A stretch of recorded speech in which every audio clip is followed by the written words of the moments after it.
主权交给主耶稣，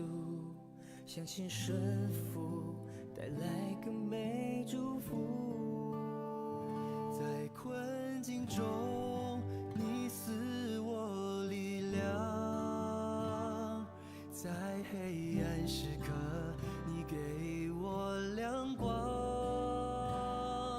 虽然黑夜漫长，充满盼望，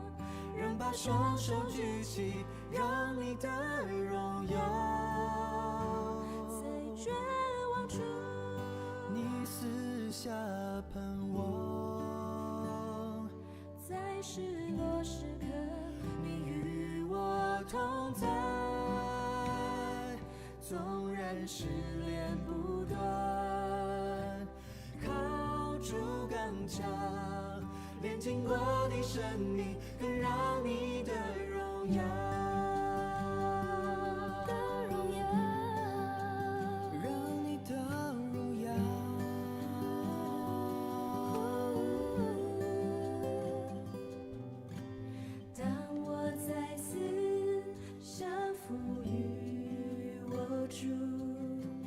不再依靠自己的力气，生命主权交给主耶稣，相信顺服带来更美祝福。在困境中，你赐我力量。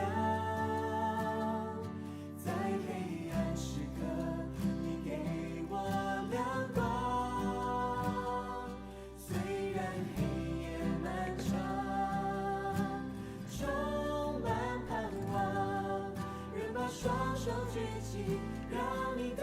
荣耀在绝望处，你赐下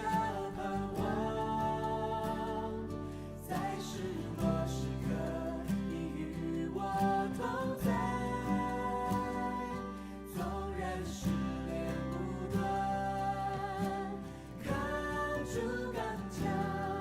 炼尽过的生命，更让你的荣耀。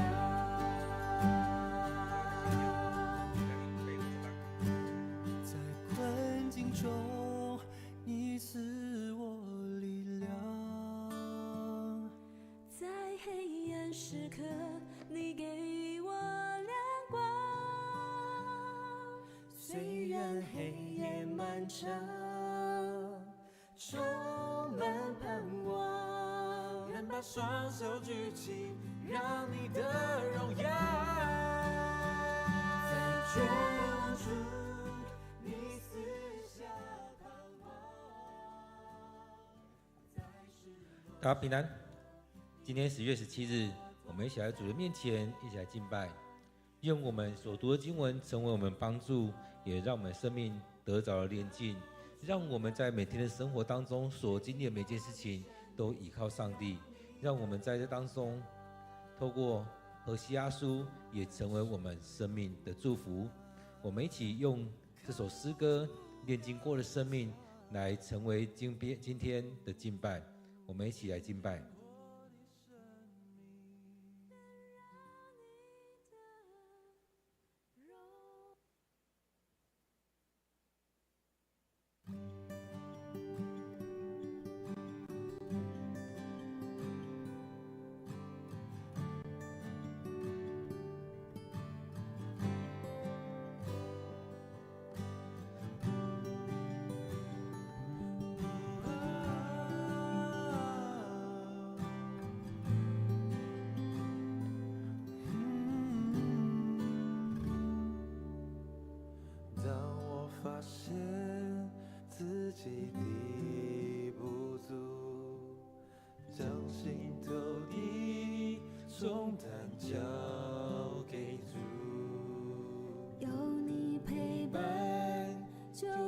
荆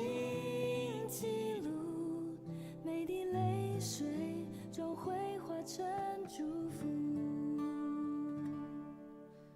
当我再次降服于我主，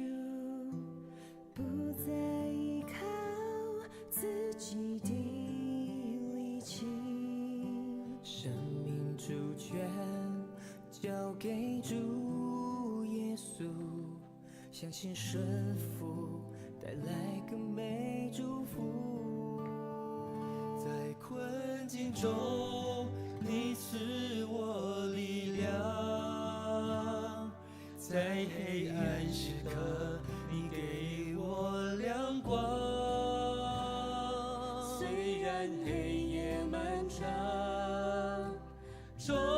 满盼望，能把双手举起，让你的荣耀在绝望处，你赐下盼望。在失落时刻，你与我同在。纵然试炼不断，靠住刚强，炼尽过的生命，更让你的荣耀，让你的荣耀。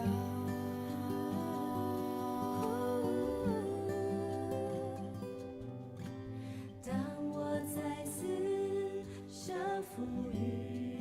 我主，不再依靠自己的力气，生命主权交给主耶稣，相信顺服带来更美祝福。在困境中，你赐我力量；在黑暗时刻，你给我亮光。虽然黑夜漫长，充满盼望，能把双手举起，让你的荣耀在绝望处，你赐下盼望。在失落时刻，你与我同在。纵然试炼不断，靠住刚强，炼尽过的生命，更让你的荣耀。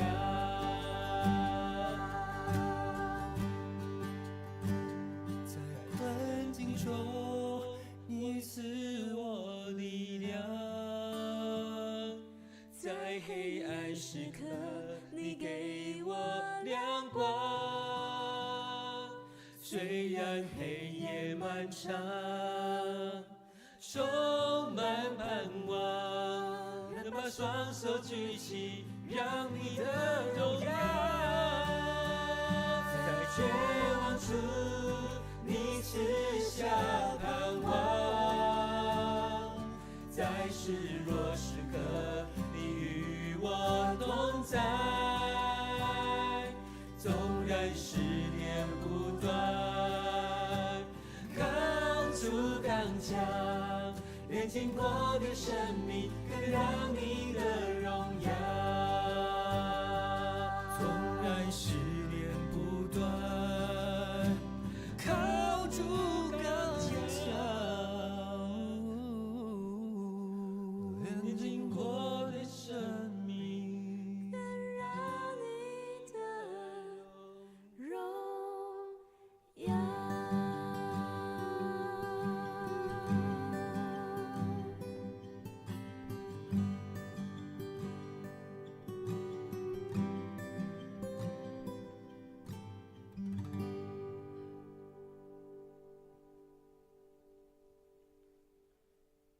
主，我们感谢你，让我们生命在于你，让我们生命经历了不断许多的试炼在当中，不断的被炼净，不断的更亲近你。因为主你说要我们洁净，因为你是圣洁的。当我们靠近你的时候，也让我们成为圣洁，让我们生命当中不断的去经历主你的恩典，主你的带领。当我们在读经，当我们在祷告，当我们在服侍，在许多时刻都发现自己的不足，也在当中经历到你的恩典。在这许多的路途当中，也让我们所经历的每件事情都成为祝福。主啊，让我们再次降服于你，不再是靠着自己，而是将我们自己的主权交给你，让我们生命有主你的带领，让我们生命有亮光，有盼望。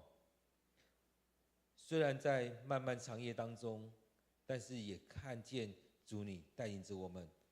走出绝望，进入在那盼望里面。亲爱的主，让我们能够来到你面前，来领受你的恩典与赐福，让我们在每一天当中经历主你的同在，让我们每时每刻都有主你的话语成为我们帮助。亲爱的主，愿我们透过每一次的读经，每一次的祷告，经历上帝你的同在。主，我们要将今天的聚会仰望在主你手中，愿主你带领我们，将祷告祈求的奉靠主耶稣的名，阿们。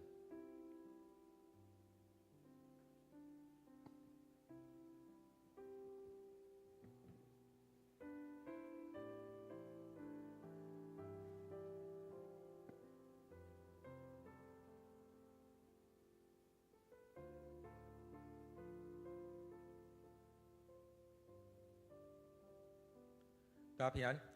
今天10月17日，我们一起来读何西阿书第14章第1节到第9节。何西阿书第14章第1节到第9节。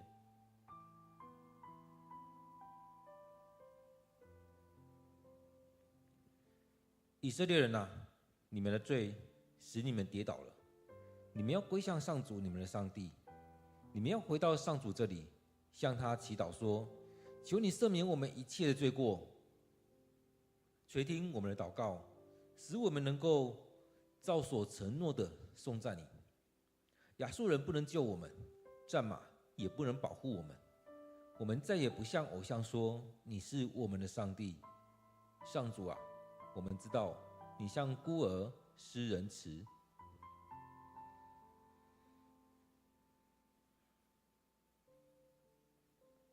上主说，我要医治我子民的创伤，专心一意地爱他们，我不再向他们发怒。我是以色列干旱之地的甘霖，他们要像百合花开放，像黎巴嫩的大树深深扎根，他们要长出新芽，像橄榄树一样美丽，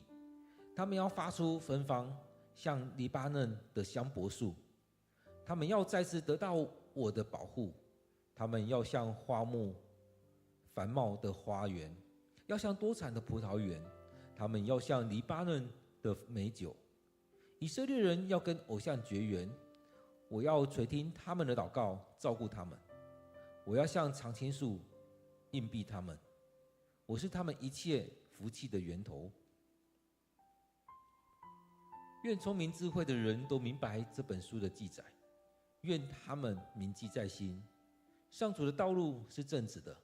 义人遵循这道路，罪人却因轻视这道路而跌倒。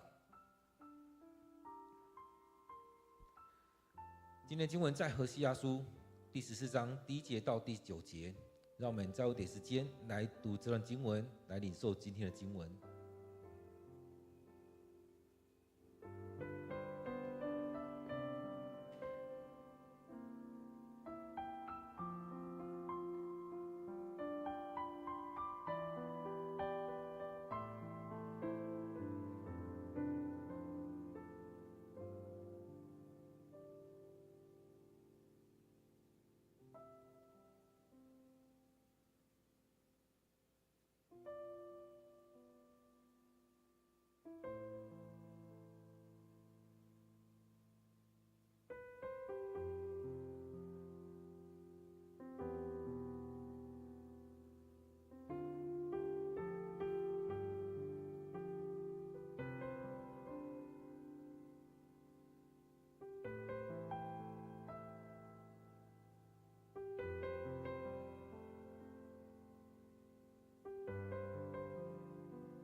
大家平安。在今天经文当中，其实也是走到最后面何西阿书的最后一段，而在这里面也可以看到上帝的心意就在当中。上帝要让我们回来他的面前，让我们领受上帝的恩典。所以在这里面其实也可以看到，其实上帝愿意祝福我们，上帝愿意让我们在当中继续领受这许多的恩典，许多的祝福。所以虽然经历了许多事情，然而上帝为什么要差遣先知呢？也就是让我们回来，让我们回转归向上帝。以色列人啊，你们的罪使你们跌倒了，你们要归向上主你们的上帝。其实当我们在看许多经文的时候，不管是何西阿书或其他地方都一样，当我们眼目转离上帝，当我们所做的不在上帝的心意当中，当我们犯罪了，当我们远离了上帝，其实也都让我们跟上帝隔绝了。为什么耶稣要来到我们当中？因为我们没有能力自己救自己。在我们陷入在罪里面，当我们远离上帝，当我们所做的不合上帝心意，当我们在做许多乱七八糟的事情，很多时候会发现我们都没有能力回来。所以我们可以看到，在列王记的时候，其实有很多先知都是在那段时期的，不管是何西阿、耶利米、以赛亚、以利亚、以利沙，其实那段时间非常多的先知。而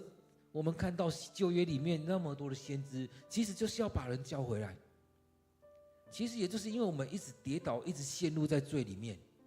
所以像这边在最后里面的时候，还在讲说，以色列人啊，你们的罪使你们跌倒，你们要归向。也就是我们一直在讲的，我们要悔改认罪，求上帝赦免。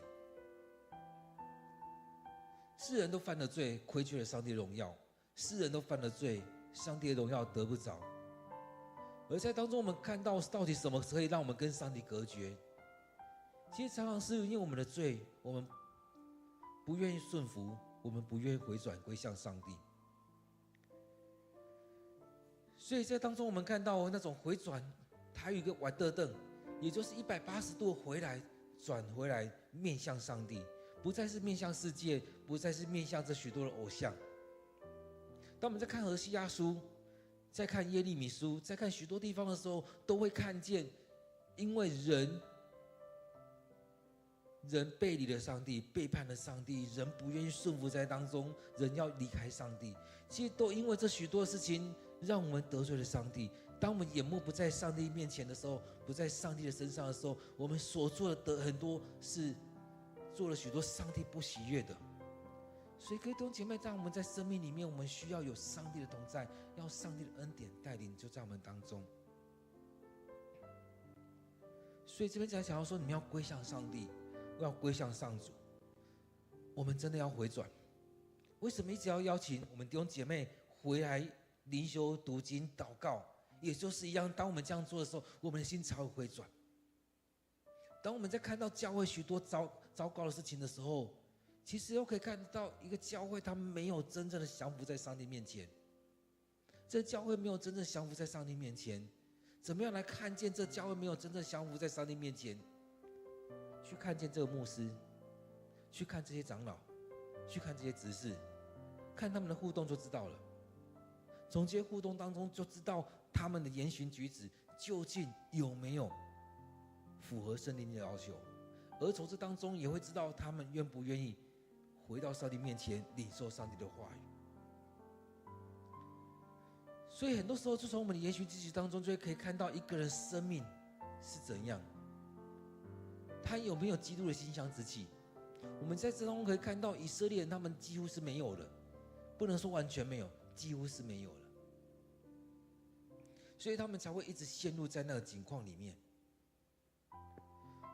所以我们在当中可以看见我们的生命，所以在当中一直在讲，对以色列一直在讲说，你们要归向上帝，你们要归回，你们要归回。这个话语在对我们说，我们要归回，要回到上帝面前来敬拜上帝，来向上帝祷告，来仰望上帝。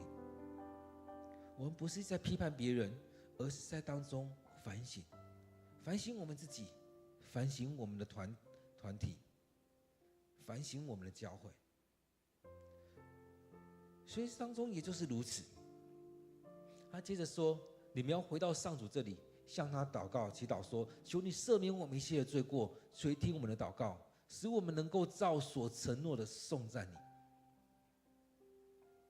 因此，在中我们很需要的是回到上帝面前来领受这许多上帝的带领。在这许多事情当中，需要有上帝的同在。一直在说我们要回转，我们要回转，也求上帝赦免我们一切的罪，求上帝赦免我们的罪。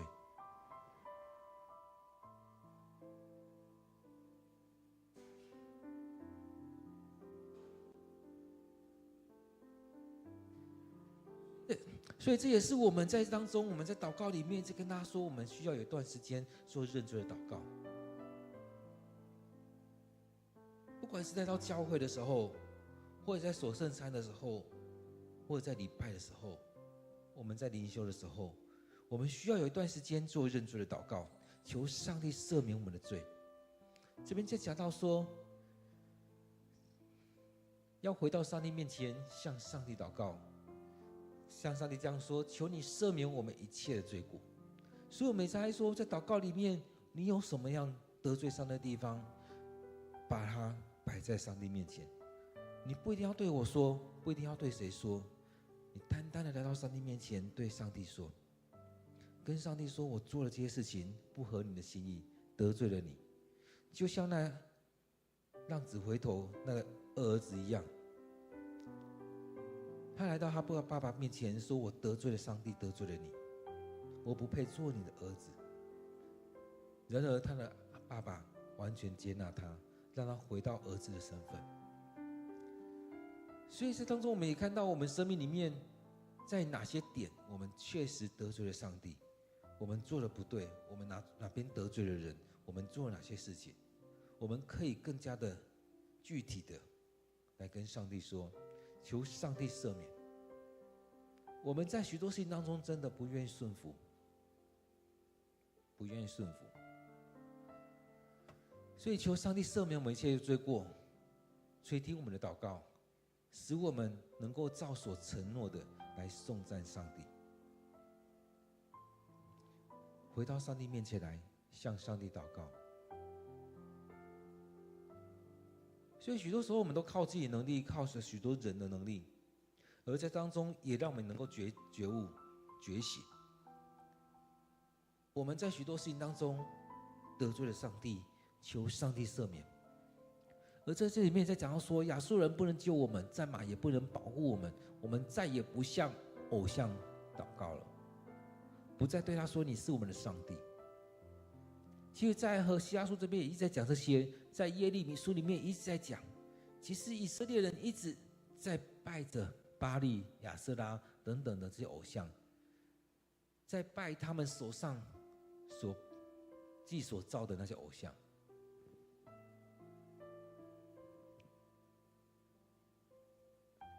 所以当中我们可以看到，不再是靠那一些手上我拥有的或旁边的人。在面对许多情况的时候，我们可以看到以色列人常常不论是找亚述求救，或者是找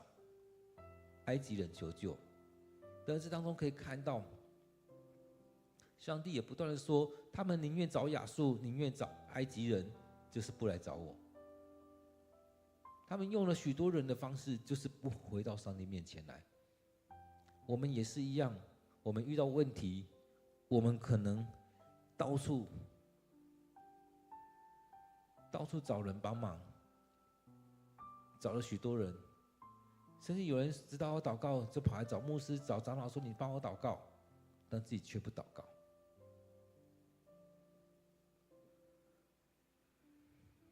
其实我们一直在找人帮忙，但不是在找上帝帮忙，不是把自己完全降服在上帝面前。所以在这里面，我们需要的是回到上帝面前来，单单的仰望上帝的恩典。所以这当中才会走到这边第3节讲到说，亚述人不能救我们，也就是我们不要再依靠其他国家的势力，我们不再依靠那些我们的武器、我们的战力，我们也不再依靠那些偶像，上主啊，我们知道你向孤儿施仁慈，你向那些最微不足道的施仁慈，那我们也求你怜悯我们。随时当中要回到上帝面前来求上帝赦免，也放下自己，完全降服在上帝面前。第4节说，我要医治我子民的创伤，专心一意的爱他们，我不再向他们发怒。所以我们可以看到前面讲的很严重，但是当中我们看到，当人们回心转意，上帝也会回心转意。当人们离开上帝，上帝也离弃这些人。所以在这许多事情当中，我们需要回转，来到上帝面前，来领受上帝的恩典，上帝的心意。所以这边讲到说，我要医治他们的创伤，我要一心一意的爱他们，不再向他们发怒。其实当我们愿意这样跟随上帝的时候，上帝不会发怒。上帝生气的时候，上帝发怒的时候，常常是人们已经离开，而且是犯了严重的罪。像圣经里面在讲的，10诫里面在讲的，我是唯一的上帝，但是他们却去拜其他的神。所以在这许多事情当中，我们是不是也常常将来得罪上帝？我是以色列干旱之地的甘霖，他们要像百合花开放，像黎巴嫩的大树深深扎根。所以就是我浇灌你们，我赐恩典给你们，让你们领受圣灵，让你们领受这许多的恩典。你们对外能够像百合花这样绽放，而你们也要像大树一样扎根站立的稳。因此在这里面我们可以看到上帝的恩典祝福就在当中，让我们活得美好，而且扎根。那种扎根是不缺乏，能够扎根之后能够站立的稳，而且扎根之后能够得着你所要的养分跟水分。所以当你扎根稳固的时候，我们看到前段时间的台风，那台风这种10几级的风这样一扫，很多树都倒了。而这样的风在吹的时候，当扎根的稳固，抓的稳固，长得好，其实我们看到还有很多树其实都没有倒。因此在这当中也让我们去看见，上帝这边说要让我们像百合花这样来绽放，像黎巴嫩的大树深深的扎根，它们要长出新芽，像橄榄树一样美丽，它们要发出芬芳，像黎巴嫩的香柏树。这都是最好的东西，要像那最好的一样，最得恩典的。他们要再次得到我的保护，他们要像花木繁茂的花园，像多产的葡萄园，他们要像黎巴嫩的美酒。所以这当中用那些最好的来比喻，上帝的恩典临到的时候，上帝恩典临到的时候，就像是如此。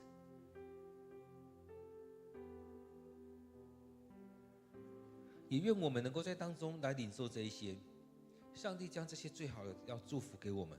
让我们来领受这些最好的，成为那最好的。所以上帝让以色列人住进这流奶与蜜之地，也就是如此，把那最好的地方给他们，最肥沃的地方给他们，让他们在当中去经历这一些，就像迦勒跟约书亚所看见那边的果子肥硕，人高马大。所以把这些最好的要给以色列人。弟兄姐妹，上帝也把最好的给你，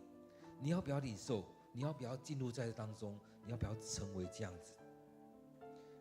所以当你受这些的时候，这边讲到说以色列人要跟偶像绝缘，我要垂听他们祷告，照顾他们，我要像常青树荫庇他们，我是他们一切福气的源头。所以在这里面很重要的就是如此，要跟偶像绝缘。所以我们看到前面在讲到说不要跟外族人通婚，为什么？因为跟外族人通婚之后，就会有很多的异教的东西一直进来，异文化的东西一直进来，其他的神明也会跟着进来，那些偶像就进到你家，从所罗门开始，这个国家就开始是如此。所以当上帝这样交代的时候，没有照着去做，后续就衍生很多问题。当我们在担心孩子的时候也是一样，当我们的生命没有站立的稳，后续就衍生了非常多的问题。所以不要让那一些异教的东西进来，不要让那许多的东西进来。我们一直在添加了许多奇形怪状的东西在我们当中，当然长得很奇怪。所以在这里面我们看到上帝在提醒的也就是如此。所以在这里面我们看到其实很简单，何西阿在讲的就是要人归向上帝，上帝不离弃他的选民，上帝祝福在这当中。所以在这里面我们看到最后面在讲到说，愿聪明智慧的人都明白这本书的记载，愿他们铭记在心。上主的道路是正直的，义人遵循这道路，罪人却因轻视这道路而跌倒。我们看到许多人就是这样子，把这本书也可以看作我们在所读的圣经一样。很多人轻视这本圣经，就觉得这本圣经有什么？不就是印刷的吧？在这本印刷的书当中，能够带出什么来？这所有的东西都是你们随便乱讲的。不信的人有许多这样的话语，不愿读圣经的人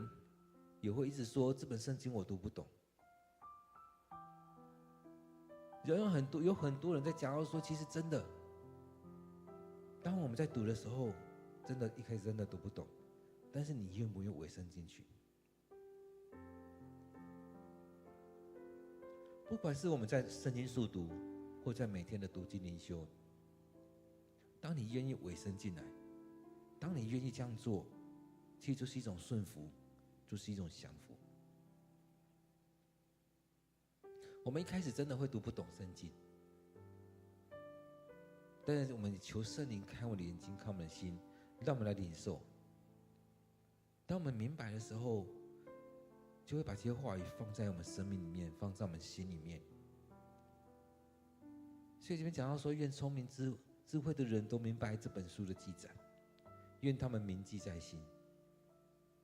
不管是何西阿书或者是整本圣经，我们要把它记下来，把上帝的话语记下来。其实当我在聚会的时候，也看到我们有一些弟兄姐妹，虽然信主没有很久，但是他们很宝贵这些书，把上帝的话语尽可能的记在心里面，把它记下来。这边讲到说，上帝的道路是正直的，义人遵循这道路，罪人却因轻视这道路而跌倒。所以这当中我们可以看到也是如此，在教会当中，我们不用讲外面，在教会里面，我们有没有重视这本圣经？这本圣经里面上帝的话语，当我们真的重视这本上帝的话语，你就会认真的读，就会愿意花时间去读，就愿意降服在这当中，就愿意在当中彼此相爱，在当中将上帝的话语活出来。所以当我们在看很多圣经的时候，其实真的都是可以回来反省我们自己的生命。而当我们反省我们自己的生命，我相信你也会进到这当中，开始求上帝赦免我们的罪，开始认罪悔改。而当我们开始认罪悔改，也会开始去看见我们的生命在改变。因此我们真的很需要上帝的恩典与我们同在。所以在当中我们看到何西阿有这样的提醒，真的先知都一直提醒人要回来。而在当中我们看到，其实当先知在讲的时候，也不尽然是这么柔柔的讲，有可能是很大声的，很强硬的，甚至他们要讲这些话语是赌上性命的讲。怎么说赌上性命？因为有很多的先知讲完之后，他们可能被抓起来，可能被杀了。因此，在许多事情里面，我们所需要的，就真的是降服。而在这当中，我们看到，真的很多时候，我们真的不愿意听，不愿意读，不愿意领受。当我们不愿付上代价，你怎么会得着？我们许多时候，有些人连工作不想做，你怎么会得着这些收获？很多人说不明白上帝的心意，确实，因为没有在读经，没有在祷告，没有在聚会，没有活在上帝的心意里面。所以我们会看到许多国家，或者是许多的教会，其实很糟糕。为什么很糟糕？因为大家都不愿意付出代价，大家都不愿意好好的，只想要做那种好看的。但是我们看到百合花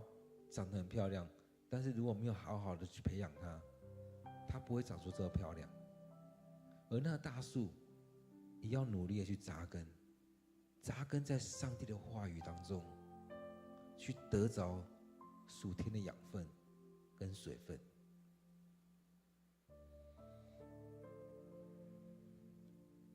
所以圣经里面才讲到说，上帝的话就如同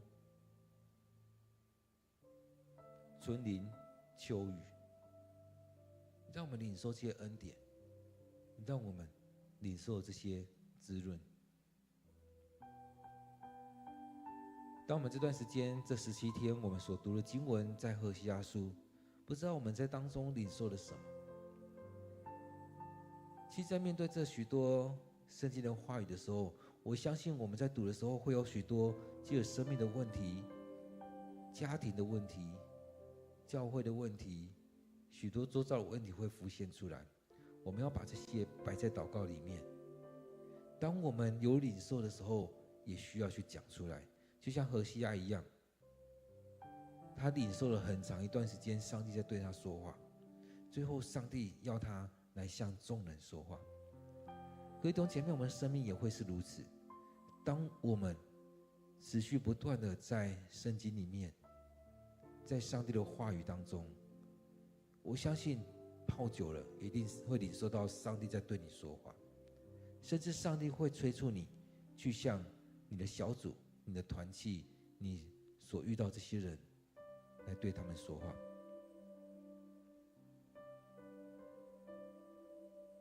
而在当中，我们看到当教会不能同心的时候，也可以看到这个教会他们有没有真的降服在上帝的话语当中。所以我们看到很多生命很棒的同工，其实也可以看到他们真的愿意付上代价，不单单只在做事情而已，在做事情，在做许多服事，不尽然真的是降服。但是在整个生命的展现当中，从他的展现当中才会看出来，因为他有像那大树一样扎根，然后才会看到就像百合花一样绽放。其实我们都很渴慕能够有得到这些，所以在当中我们看到何西阿最后面讲到说，愿聪明智慧的人都明白这书的记载，愿他们铭记在心。所以我们就是要不断的来读圣经，来领受上帝的话语，而且记下来，不是读过去而已。所以我们唯有在每天灵修当中，每天要灵修，要读经祷告，在灵修当中要默想。当你真的去默想的时候，你才有办法去领受到上帝要给你的。而在这样的默想之后去实践，今天上帝要你做什么，就像今天的经文当中，上帝在对你说什么，你有没有觉知要每天来读圣经，每天来领受上帝的话语，每天将主权交在上帝的手中，不再依靠自己，不再依靠亚述、埃及，不再依靠战马，不再去拜那些偶像，成为偶像的绝缘体。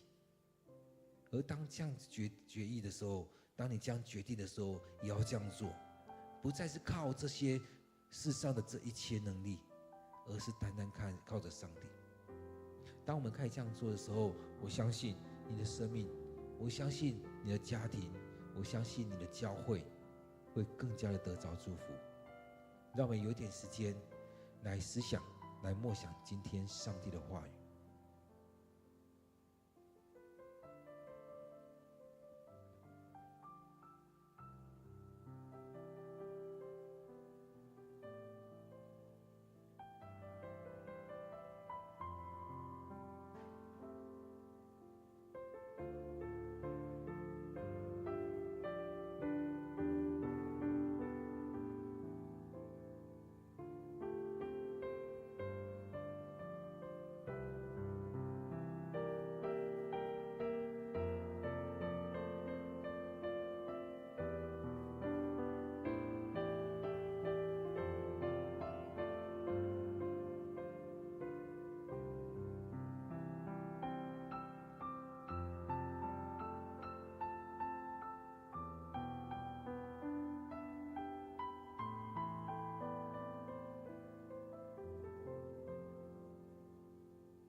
主，我们感谢你的恩典，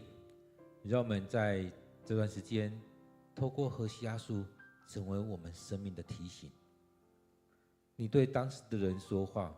也让我们能够在当中领受这样的话语，让我们生命在于你，让我们生命愿意归回来到你面前，让我们不再是靠着这世上的一切的能力、金钱、房产、朋友，而是单单靠着你。你要帮我们预备这所有的最好的一切给我们，让我们愿意来到你面前来向你认罪，来求主你赦免，来求主你在当中掌权。亲爱的主，我们来到你面前，恳求你帮助我们，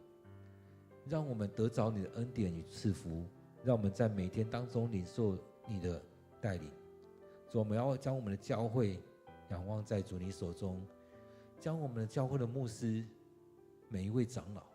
每一位执事都交在主你的面前，让我们的生命里面不断的被炼净，可能也遇到许多的试探、试炼，而在当中，我们生命也不断的被你磨塑起来，让我们在每一次的试炼、每一次的试探当中，都更多的仰望你，也让我们在当中每一天都将上帝的话语吃进我们生命里面，让我们的牧师家庭，让我们的长老以及他们的家庭，让我们的执事以及他们家庭，让每一个人都愿意回转归向你，都来到你面前认罪，求你赦免我们，赦免我们这不顺服的生命，赦免我们这些不愿意回转向你的，让我们能够单纯的来到你面前，让我们在当中，或许我们也经历了被上帝你的鞭打，而在当中，也就是要被你来找回来。亲爱的主，恳求你继续带领我们，让我们生命归向你，让我们领受你的恩典，也让我们每位弟兄姐妹愿意一起来走这条信仰的道路。主再次将我们今天所有参与的弟兄姐妹，也将我们的教会交在主你手中，恳求你的恩典领导我们。我们这样祷告祈求，都奉靠主耶稣的名，阿们。愿我们每天都来到主的面前，来领受上帝的话语、上帝的恩典。愿上主赐福于你。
荆棘路，每滴泪水终会化成祝福。当我再次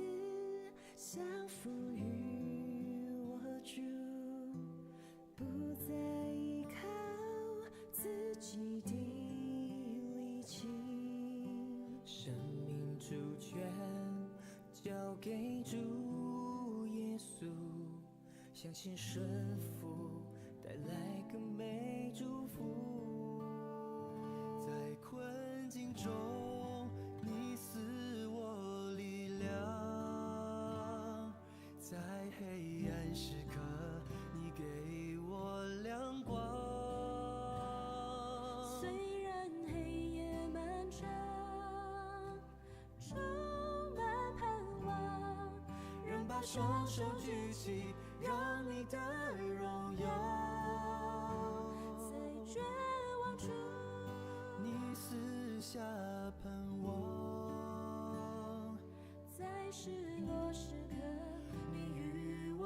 同在，纵然失恋不断，靠主刚强，炼尽过的生命更让你的荣耀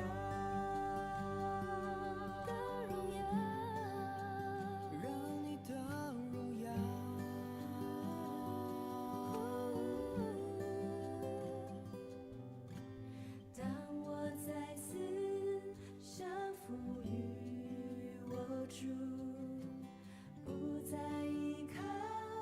自己的力气，生命主权交给主耶稣，相信顺服带来更美祝福。在困境境中，你赐我力量，在黑暗时刻，你给我亮光。虽然黑夜漫长，充满盼望，仍把双手举起，让你的荣耀在绝望处，你赐下盼望，在失落时刻，你与我同在。纵然试炼不断，靠主刚强，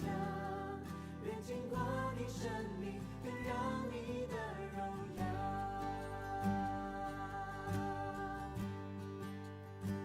在困境中，你赐我力量。在黑暗时刻，你给我亮光。虽然黑夜漫长，充满盼望，仍把双手举起，让你的荣耀在绝望处，你赐下盼望，在失落时刻，你与我同在。纵然试炼不断，靠主刚强，愿经过的生命，更让你